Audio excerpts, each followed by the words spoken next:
ছোট্ট আমার মেয়ে। সঙ্গিনীদের ডাক শুনতে পেয়ে সিঁড়ি দিয়ে নিচের তলায় যাচ্ছিল সে নেমে, অন্ধকারে ভয়ে ভয়ে থেমে থেমে। হাতে ছিল প্রদীপখানি, আঁচল দিয়ে আড়াল করে চলছিল সাবধানী। আমি ছিলাম ছাতে, তারায় ভরা চৈত্র মাসের রাতে। হঠাৎ মেয়ের কান্না শুনে উঠে দেখতে গেলেম ছুটে।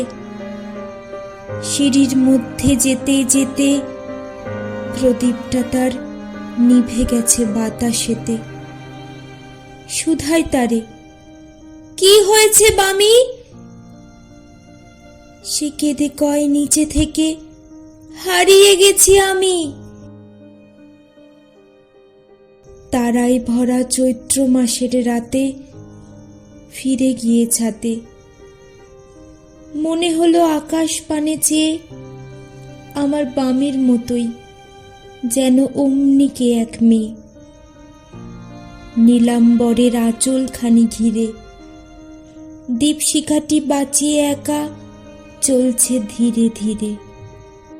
নিভত যদি আলো, যদি হঠাৎ যেত থামি, আকাশ ভরে উঠত কেঁদে, হারিয়ে গেছি আমি।